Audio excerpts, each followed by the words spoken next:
কি রান্না করতে চলেছো আজকে? কিছু করবো না, শুধু চিকেন আর ভাত। ছোটন বাবাজি দুটো মুরগি পুষেছি, মুরগি দুটোর নাম দিয়েছি কি গো? কি তুমি জানো, তোমার কবিতা তুমি জানো। এখন তোমরা যে কবিতাটা শুনলে সেটা হচ্ছে আমাদের আলফা ম্যাডাম লিখেছেন। অ্যাকচুয়ালি আমার বাড়ির ডাকনাম হচ্ছে ছোটন। তোমরা কি জানো আলফার ডাকনাম কি? অনেকে হয়তো শুনেছে, ওর মা ডাকে, ওর ডাকনাম হচ্ছে গুড়িয়া। মানে ওদের পাড়ায় একটা বিড়ির দোকান আছে। শুধু বিড়ি না, অনেক কিছু পাওয়া যায় দোকানে। যাই হোক, ওদের ওই পাড়ায় ওই যে ছেলেটা বিড়ি বিক্রি করে তার নামও হচ্ছে ছোটন। তো যখন আমাদের বিয়ে ঠিক হয়, যখন আমি বলেছি যে আমার ডাকনাম হচ্ছে ছোটন, তখন খুব হাসছিল ওরা। তার কারণ ওদের পাড়ায় যে বিখ্যাত দোকানটা তার নাম হচ্ছে ছোটনের বিড়ির দোকান। আমরা নাম দিয়েছি, মানে ওরা নাম দিয়েছে আর কি। তো যাই হোক, আমার নামটা এত সুন্দর একটা নাম, অথচ এরকম মানে বিড়ি বিক্রি করেছে আমার নামটাকে একেবারে বদনাম করে দিয়েছে।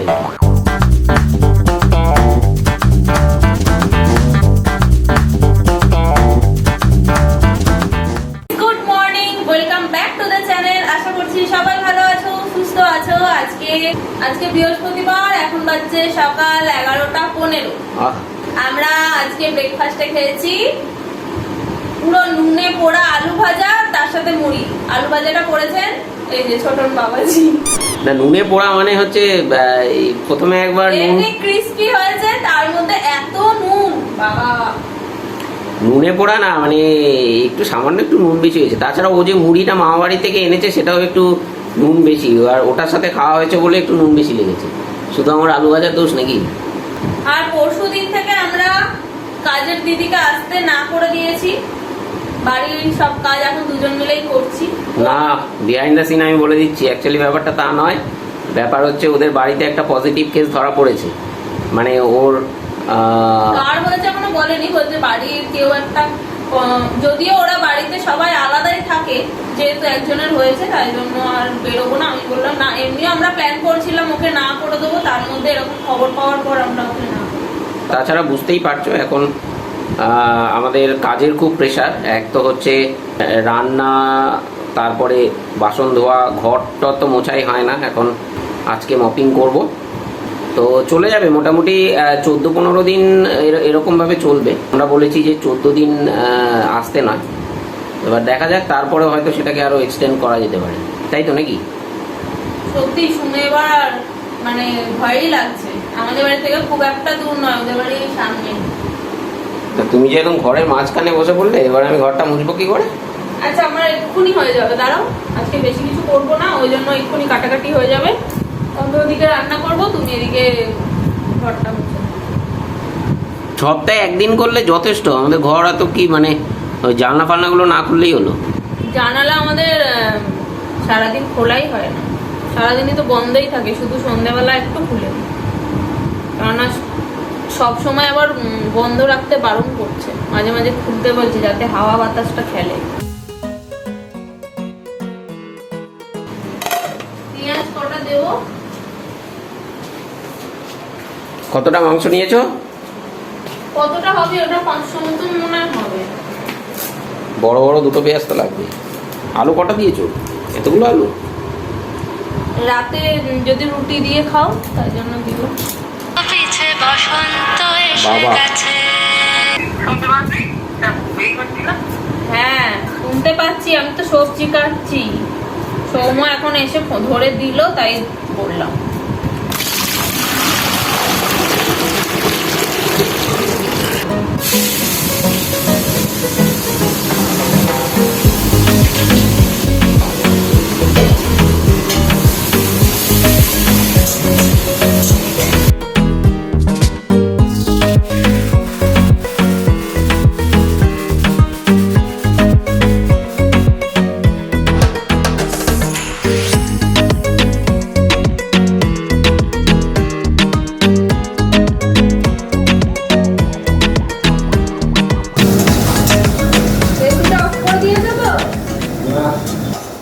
মা ফোন করেছিল, বললো যে অনলাইনে যে ভ্যাকসিনের জন্য রেজিস্ট্রেশন হচ্ছে সেটা হয়ে গেছে।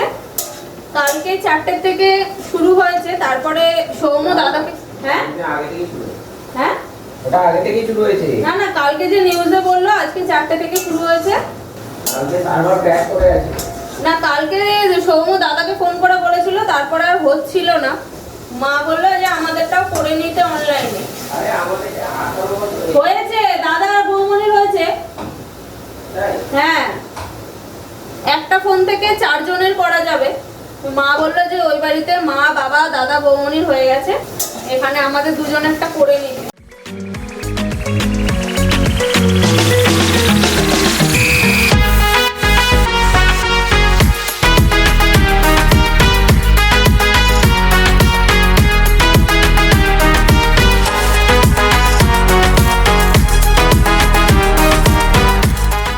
তো আজকের মতো মোটামুটি আমার কমপ্লিট। ব্যালকনিটাই সবার লাস্টে করতে হয়। এই ঠাকুর ঘর আর ব্যালকনিটা আসলে পুরো ঘেমে জল হয়ে যায়। কালকে সন্ধেবেলায় আমি বসেছিলাম, আমাদের ভ্যাকসিনের জন্য একটা অনলাইন রেজিস্ট্রেশন হচ্ছে, তো সেটার জন্য কালকে আমার এক বন্ধু আমাকে মেসেজে বলল যে 3টে জায়গা থেকে রেজিস্ট্রেশন করা যাচ্ছে। কোউইন, আরোগ্য সেতু আর হচ্ছে উমং বলে একটা অ্যাপ আছে, তো তার থেকে রেজিস্ট্রেশন করা যাচ্ছে। তো আমার কাছে অ্যাপগুলো ইনস্টল করা ছিল না, ওই জন্য আমি কোউইনে ওয়েবসাইটে লগ ইন করে ট্রাই করলাম যে রেজিস্ট্রেশন করা যায় কি না। ওখানে গিয়ে দেখলাম মানে ফোন নম্বর দিতে হয় এবং তারপর ফোন নম্বর ভেরিফিকেশনের জন্য ওটিপি পাঠায়, সেই ওটিপি আর এলোই না। তো যাই হোক, তারপরে আমি আরোগ্য সেতু অ্যাপটাকে ইনস্টল করলাম, রেজিস্ট্রেশন করার চেষ্টা করলাম এবং দেখলাম যে ওখানে 45 বছরের ওপরে পর্যন্ত এখন রেজিস্ট্রেশন করতে দিচ্ছে। তো তারপরেই নাকি ওটাকে নিউজে দেখিয়েছে যে অনলাইন রেজিস্ট্রেশন করা যাচ্ছে, এবং কিছুক্ষণ পর আমি আবার যখন আরোগ্য সেতুতে লগ ইন করলাম তখন দেখি পুরো অ্যাপটাতে কোনো ডেটা নেই, মানে সার্ভার ক্র্যাশ করে গেছে। তো আমি এখন লগ ইন করে দেখলাম যে এখন এটা লগ ইন হচ্ছে এবং করা যাচ্ছে। যাই হোক, ট্রাই করি। আর তোমাদের ইনফরমেশনের জন্য বলে রাখি যে অনলাইন ভ্যাকসিনের জন্য রেজিস্ট্রেশন করতে হলে একটা আইডি প্রুফ লাগবে, মানে সেটা ভোটার আইডি হতে পারে, ড্রাইভিং লাইসেন্স হতে পারে, কিংবা আধার কার্ড হতে পারে, প্যান কার্ড হতে পারে। তো যেটাই তোমরা এখানে যেই নম্বর দিয়ে রেজিস্ট্রেশনটা করবে সেই ডকুমেন্টটা ভ্যাকসিন নেওয়ার সময় সেটাকে ক্যারি করতে হবে। তো আমি যেমন আধার কার্ড দুটো নিয়ে নিয়েছি, আধার কার্ডের নম্বর এখানে ইনসার্ট করব, এবং যদি ভ্যাকসিনেশনের ডেটটা আসে তখন আমাকে এই আধার কার্ড দুটোই ক্যারি করতে হবে।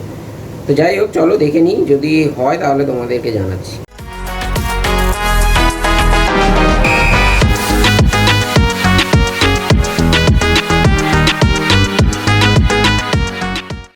আমার সাকসেসফুলি রেজিস্ট্রেশন হয়ে গেছে, মানে দুজনেরটাই করেছি, আমারটা আলফারটা দুজনেরটাই করেছি। আর আমার নম্বরে আমার SMS চলে এসছে। দেখো, সেন্টারগুলো এখনও কিছু কনফার্ম নয়, মানে কোথায় ভ্যাকসিন দেবে।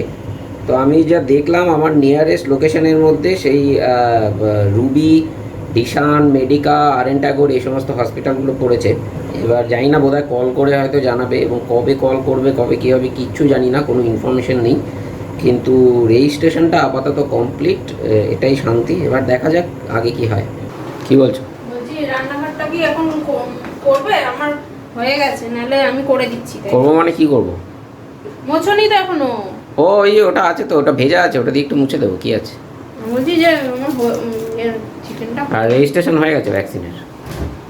কবে বলেছে? কবে কিচ্ছু বলেনি, কোথায় কিছু বলেনি, খালি নিয়ারেস্ট লোকেশনগুলো যেগুলো পয়েন্ট করে আছে, মানে একটা ম্যাপ দেখাচ্ছিল, হ্যাঁ তাতে দেখাচ্ছে ওই আরএন ট্যাগর, ডিশান, রুবি। টক কোথায় টক? এত বেছে বেছে নিয়ে এলাম, মিষ্টি তো আছে। তুমি বাজার করতেই পারো না। হ্যাঁ, আমি লেবুর ভেতরে ঢুকবো তাও নিয়ে আসবো নাকি? এই মুসাম্বি গাটা পুরোটা হলুদ এরম দেখে নিয়ে আসতে, সেটা মিষ্টি না। আমি খুব ভয় পাই ইঞ্জেকশন নিতে। কি ইঞ্জেকশন নিতে? তারপর যখন করোনা হয়ে বেডে পড়ে থাকবে তখন কি হবে? তখন তো আরো কষ্ট, কেউ দেখতেও দেবে না। করোনা হচ্ছে তাদেরকে ইঞ্জেকশন দিচ্ছে গো হসপিটালে যারা ভর্তি। 4-5 বার করে স্টিম নেয়, প্যারাসিটামল খাওয়ায়, তারপরে ওই যে আরেকটা কি ম্যালেরিয়ার ওষুধ আছে না, ওইটা দেয়। ইঞ্জেকশন ফিঞ্জেকশনও দেয় বোধ হয়। আর অক্সিজেন লেভেল কমে গেলে তখন তো তোমার অক্সিজেন দেবে। সব থেকে কষ্টকর হচ্ছে যে তোমাকে কাউকে দেখতে দেবে না, বাড়ির কোনো লোক তোমাকে দেখতে গেলে দেখতে দেবে না, তোমার কাছে কেউ আসবে না, জেলে থাকার মতো। তুমি থাকবে তো? আমি থাকবো, আমাকে থাকতে দিলে তো, কাউকে অ্যালাউ করবে না ওখানে, সব করোনা রুগীরা থাকবে, সব ফোনও কোথাও অ্যালাউ করে না। কোন একটা হসপিটালে এরকম করে নাক ছিল, ফোনও অ্যালাউ করে না। তুমি যে কথা বলবে বা সোশ্যাল মিডিয়া করবে না, ওখান থেকে খবর যাতে বাইরে না যায় তার জন্য ফোনও অ্যালাউ করে না। শুনেই অসুস্থ হয়ে পড়ছি। সবাই দেখতে পাচ্ছ তো আমাদের বন্দি দশা কেমন কাটছে। অবসর টাইমে দুজনে শুধু মারপিট করছি, এইরকম এইরকম এইরকম করে। আর এইটা দেখো, পরশু দিনকে রাত্রে এত মাথা যন্ত্রণা, এ মাথা টিপতে টিপতে ঘুমিয়ে পড়েছে, লাস্টে এইটা দিয়ে মাথায় ঠুকে ঠুকে রান্না করলাম, বাসন মাজলাম, সব পরিষ্কার করে এসে তারপরে বসেছি ভাত বসিয়ে। আর আরেকজন একটু ঘর মুছেছে, ঘর মুছে উল্টে শুয়ে আছে। দেখাও, তোমাকে দেখাও, তোমাকে দেখাও। ঘর মুছলাম, রেজিস্ট্রেশন করলাম, ঘর মুছেছি কি, ঘর শুধু ব্যালকনি থেকে আরম্ভ করে সব মুছেছি। আজকে সন্ধ্যেবেলা স্পেশাল এলাচ দিয়ে চা বানিয়েছি। এই তুমি কি চায়ে শুধু আদা দিয়েছিলে? সৌম্য অনেকক্ষণ আগে চা খেয়েছে, আর আমি আজকে লেটে খাচ্ছি, এখন 7:30 বাজে।